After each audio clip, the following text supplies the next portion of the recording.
There are gestures that are born from the heart even before the mind understands their greatness. The midday sun mercilessly punished the dry land of Texas, turning every grain of sand into small embers under Martha's bare feet. She walked slowly down the dusty road that led to the Morrison Ranch, holding tightly to the small hand of her 7-year-old son, Tommy. The shabby clothes they wore told the story of difficult months, of nights without dinner, and mornings without hope. The ranch appeared as an oasis on the barren horizon. It was a modest but well-maintained property, with white-painted wooden fences that shimmered in the bright light. Martha hesitated for a moment at the entrance, watching the horses grazing quietly in the green pasture. Water. There was enough water there to keep the grass alive, a luxury she hadn't seen in a long time. She adjusted her worn hat over her scruffy hair and took a deep breath. Dignity was all she had left, and she carried it like an invisible shield. Tommy pulled up her skirt, pointing to the corral where some calves were playing under the shade of a large tree. "Mommy, they look happy," the boy whispered, his voice hoarse with thirst. Martha smiled effortlessly and continued walking towards the main house. It was a wooden building with a large balcony where rocking chairs waited for the end of the day. Potted plants decorated the corners, signs of an organized and prosperous life. The contrast with her own situation was painful, but she could not afford the luxury of wounded pride. On the balcony, a tall man watched her approach. Benjamin Morrison was 42 years old and commanded that piece of land with firm hands and a fair heart. His blue eyes studied the approaching woman and child, immediately noticing the signs of deprivation. His shirt was clean, his boots neatly groomed, but there was something about his posture that didn't show arrogance. It was the posture of someone who knew the value of honest work. Martha stopped at the foot of the stairs leading to the porch, removed her hat in a respectful bow, and looked up to meet the farmer's eyes. There was determination mixed with humility in his expression. "Mr. Morrison," she began, her voice firm despite the situation, "my name is Martha Coleman. This is my son Tommy. We are traveling to San Antonio, where I hope to find work, but our groceries ran out 2 days ago. I am not coming to beg, sir. I can work for food. I know how to cook, wash, take care of animals. Any job you have." Benjamin walked down the steps slowly, his spurs tinkling gently against the wood. He stopped before Martha, noticing how she held her head up despite the circumstances. Tommy hid behind his mother's skirt, but his curious eyes watched everything around. "When was the last time you ate?" asked Benjamin, his voice charged with genuine kindness. Martha hesitated. The truth was humiliating, but the lie would be worse. "The day before yesterday at dawn," he replied quietly. "We shared the last piece of bread we had." Benjamin felt something move in his chest, a familiar sensation that always appeared when he saw injustice or suffering. He looked at Tommy, who was trying to hide, but couldn't hide his hunger in his big, dark eyes. "Senora Coleman," he said finally, taking off his hat in a gesture of respect, "on this ranch, we do not allow a woman and a child to go hungry, but it will not be as an employee or temporary worker." He paused, carefully choosing the next words. "You will eat at my table like my wife." The silence that followed was as thick as the hot desert air. Martha blinked several times, as if trying to make sure she had heard correctly. Tommy stepped out from behind his mother, looking alternately at her and at the tall man who had just uttered impossible words. "Mr. Morrison," Martha began, her voice trembling. I don't understand." Benjamin put his hat back on his head and crossed his arms, but his gesture was anything but defensive. It was the posture of a man who had made a decision and was willing to sustain it. "This ranch needs a housewife," he explained calmly. "I need a partner, and your son needs a father."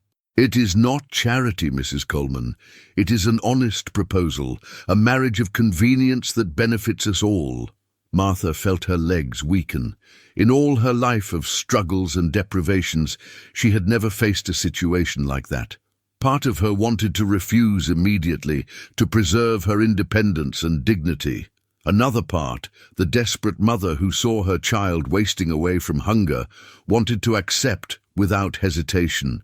"You don't even know me," she murmured, the words coming out like a sigh.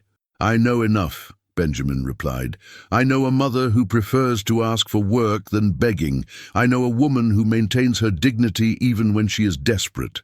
I know someone who taught their child to have good manners even when he was hungry. That tells me everything I need to know about his character." The warm wind blew through the courtyard, raising small clouds of dust that danced among them as silent witnesses to that moment that would change their lives forever. Martha looked around the ranch, then at her son, and finally back at Benjamin Morrison, the man who had just offered something she had never dared to dream of. Life-changing moments come without warning, like storms on the desert horizon. Martha remained motionless for long seconds, her eyes running over Benjamin Morrison's sincere face. There was something about this man that transcended the surreal proposal he had just made. It wasn't just kindness or pity. It was a solidity, a quiet confidence that she hadn't found in people for a long time. Tommy approached her, whispering that he was thirsty, and that little reminder of reality brought her back to the present moment. Benjamin noticed the hesitation, and without saying a word, gestured for them to follow him to the balcony. He brought a jug of fresh water and 2 glasses, serving first Tommy and then Martha. The water was deliciously cold, a luxury they had forgotten existed. As they drank, Benjamin observed the genuine gratitude on their faces and felt that his decision was correct. Martha's mind worked quickly, weighing possibilities and consequences. She had been married before to a good man who died in an accident in the mine. Since then, she had faced the difficulties of raising Tommy alone, always refusing indecent proposals from men who saw her vulnerability as an opportunity. But that was different.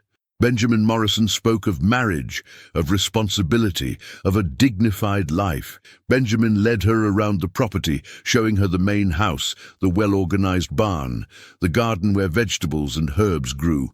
Tommy ran ahead of them, marveling at the animals and the open space.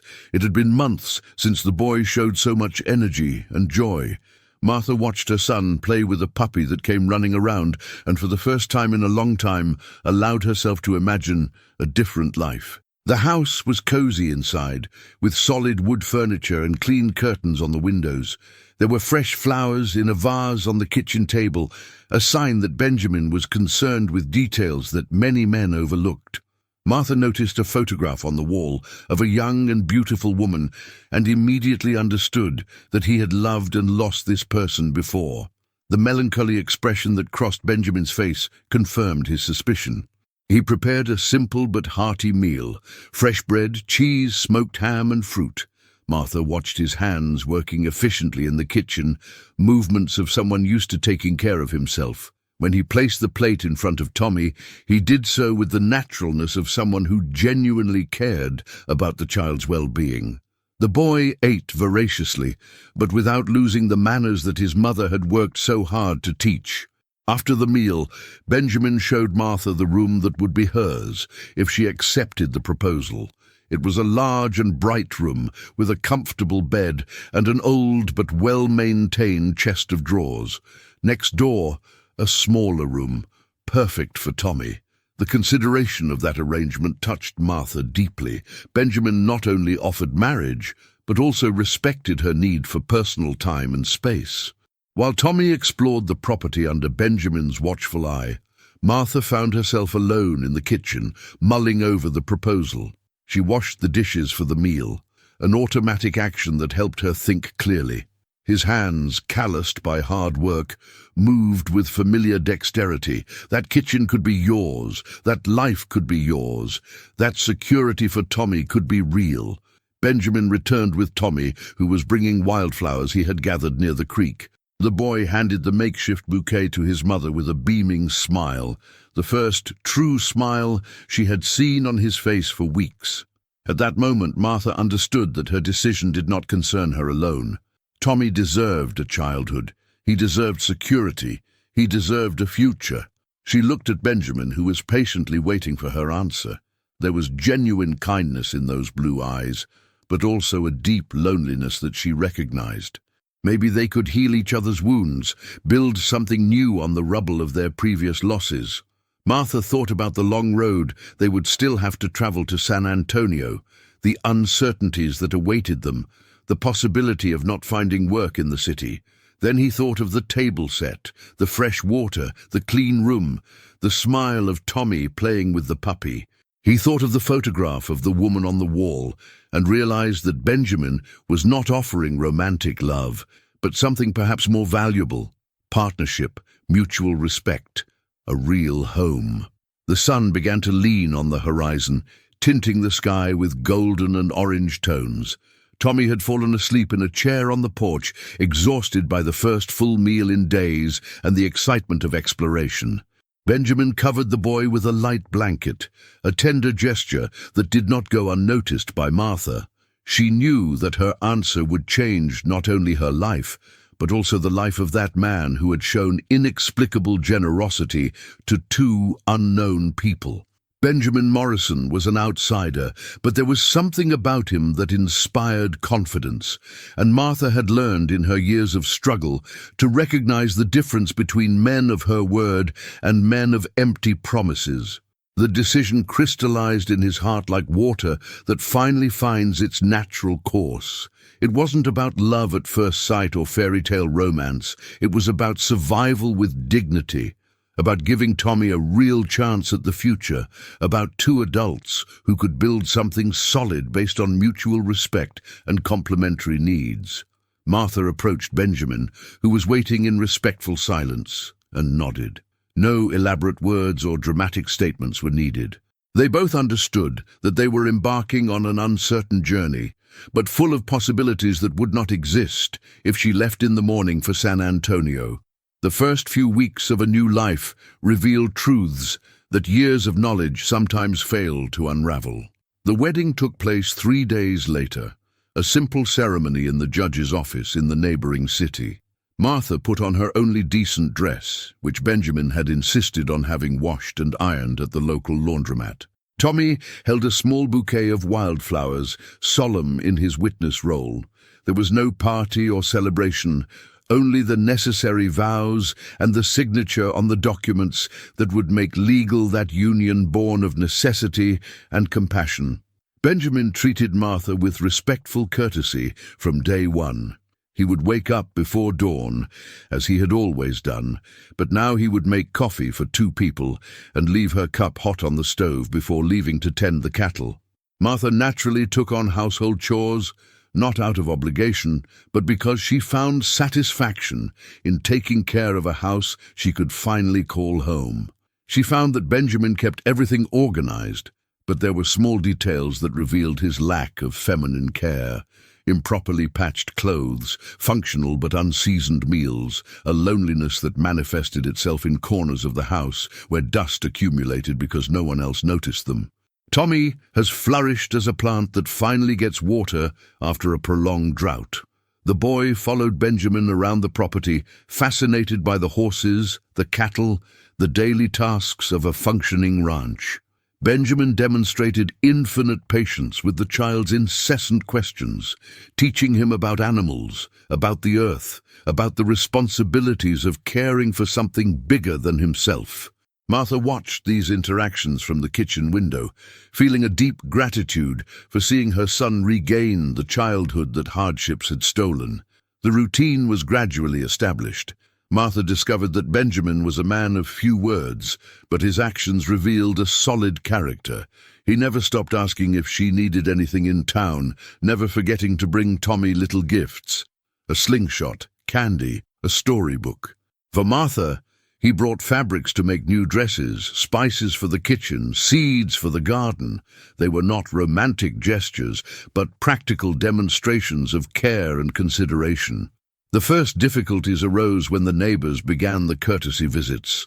Senora Hutchinson, wife of the adjacent farmer, arrived one afternoon with an apple pie and overly curious eyes. She examined Martha from head to toe, asked seemingly innocent questions about where she came from, how she had met Benjamin, why the marriage had been so sudden. Martha answered politely, but without elaborating on details, feeling the judgment between the lines of well-meaning questions. Benjamin noticed Martha's discomfort after the visit, and that night, as she washed the dinner dishes, he dried the dishes next to her in sympathetic silence. It was his way of saying that he was on her side, that they would face any judgment or gossip that might arise together. Martha understood the message and felt less alone in adapting to the social life of the community. The real test of unity came when a severe storm hit the region. Violent winds toppled trees, torrential rain threatened to flood the barn, and some animals were trapped in a low-lying area that quickly filled with water. Benjamin worked tirelessly through the storm, but the situation required more hands than he possessed.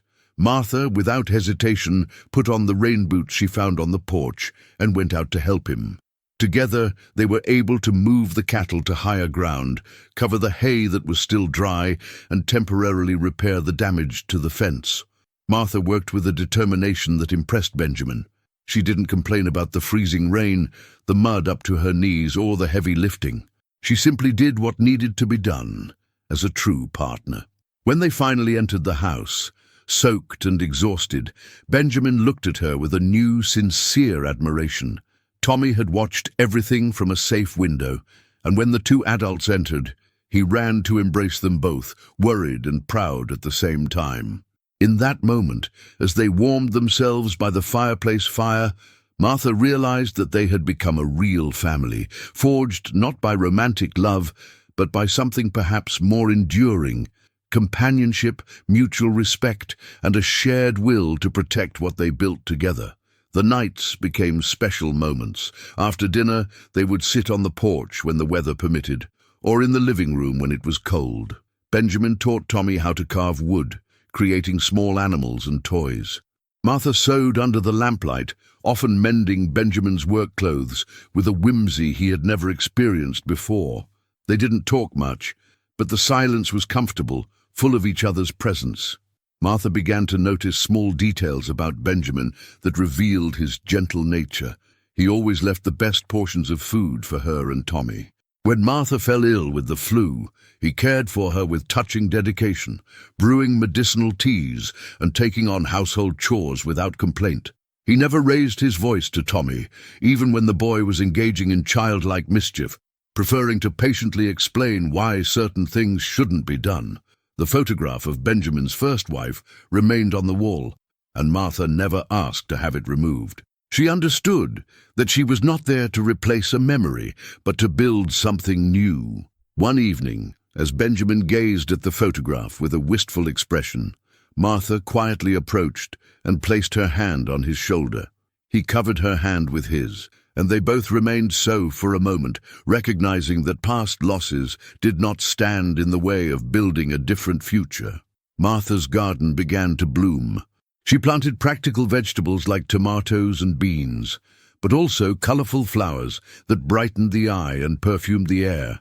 Benjamin watched the garden's progress with genuine interest, sometimes helping with irrigation or building small support structures for the climbing plants.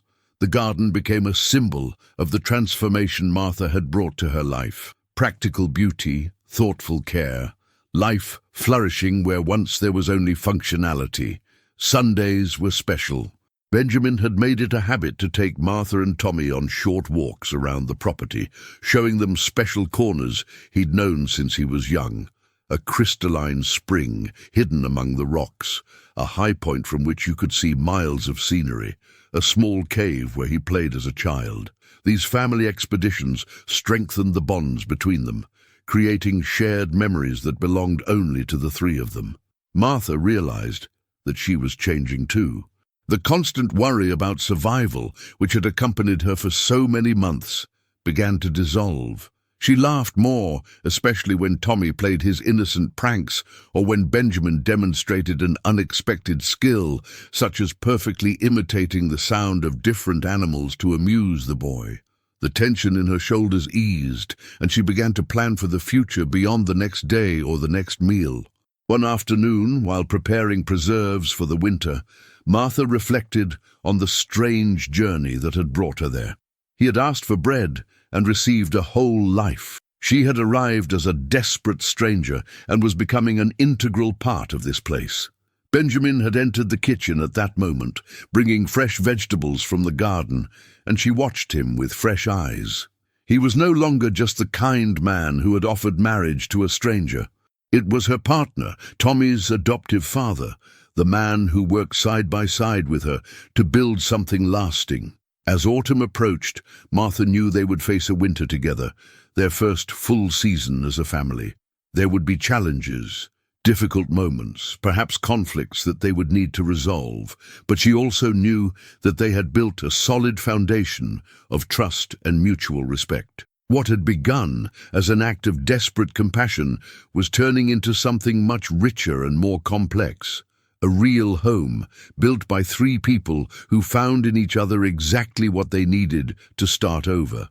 True love is not always born from the first glance, but grows silently in everyday gestures until it becomes indestructible. Winter arrived harsher than expected, bringing blizzards that isolated the ranch for consecutive days. Martha found that those moments of forced confinement, far from creating tension, brought the family they had built even closer. Benjamin taught Tommy to play checkers and chess by the fire, while Martha knitted warm sweaters for the three of them. The long nights were filled with stories that Benjamin told about his youth, real adventures lived in those lands, when they were even wilder and more dangerous. During a particularly severe storm, Tommy fell ill with a high fever. Martha and Benjamin took turns taking care of the boy for 3 days and 3 nights, applying cold compresses, preparing medicinal teas, watching over his restless sleep. It was Benjamin who suggested that Martha rest while he took over the vigil, but she refused to leave her son's side. He didn't insist, just brought a comfortable chair and sat next to her, offering his silent presence as support. On the 3rd night, when the fever finally subsided and Tommy slept soundly for the first time, Martha broke down from accumulated exhaustion and worry. Benjamin found her crying silently in the kitchen, all the tensions of the past few months finally finding vent. Without hesitation, he wrapped his arms around her, offering her much-needed comfort. Martha let herself be supported, feeling for the first time since she had arrived there that she could let her guard down completely. That hug marked a subtle but profound transformation in their relationship. There were no dramatic statements or passionate promises, but something changed in the way they looked at each other, how they moved around the house, how they shared daily responsibilities. Mutual respect had evolved into something more intimate, a genuine affection built on months of companionship and mutual care. Spring brought unexpected news. Martha found out she was expecting a baby, a revelation that filled her with both joy and apprehension. She feared that Benjamin might feel obligated to show enthusiasm that he might not feel, but her reaction was one of genuine, immediate happiness. He held her with extra care, as if she were something precious that could break, and his eyes shone with a light she hadn't seen before. Tommy received the news that he was going to be an older brother with a pure and innocent joy. He immediately began making plans to teach the baby everything Benjamin had taught him: how to care for horses, how to identify animal footprints, how to carve wood. Benjamin watched the boy's enthusiastic preparations with a smile that rarely left his face. The months of pregnancy revealed an even more tender side of Benjamin. He took on many of the heavy chores Martha used to do, insisted that she rest more, and surprised her by building a wooden crib during her spare time. The furniture was a work of art, carved with meticulous care and finished to the perfection of someone who had put love into every detail. The community, which had initially welcomed Martha with reserved curiosity, began to fully accept the new Morrison family. Women from the area began to visit her regularly, bringing advice on motherhood and offering practical help. Martha realized that she had earned her place not only on the ranch, but in the community itself through her dedication to her work and her natural kindness. At the end of the summer, when the baby was born, Benjamin held the newborn daughter with a bow that touched Martha deeply. He called her Hope, Hope, a name that perfectly summed up what this child represented to all of them. Tommy gently kissed his little sister's forehead and promised to protect her at all times, a solemn vow pronounced with the seriousness that only children can lend to important moments. Martha watched Benjamin care for Hope with the same patience and dedication he had shown Tommy, and she knew that her daughter would grow up surrounded by the same unconditional love that her son had found. There was no difference in the treatment Benjamin meted out to the two children. Both were his children by choice, by love, by genuine commitment. The following years brought increasing prosperity to the ranch. Benjamin expanded the herd, built new pens, improved the main house. Martha developed a garden that became famous in the region, providing vegetables and flowers for several neighboring families. Tommy grew strong and responsible, gradually taking on more responsibility on the estate, while Hope crawled among the chickens and laughed at her older brother's play. One autumn afternoon, 5 years after her arrival at the ranch, Martha found herself on the same porch where Benjamin had made his extraordinary proposal.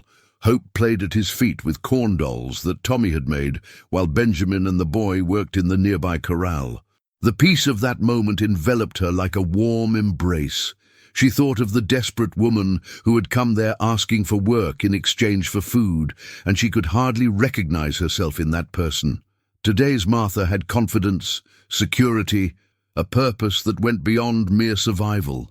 She had found not only a home but a calling, to be the soul of that family, the silent force that kept everyone together and happy.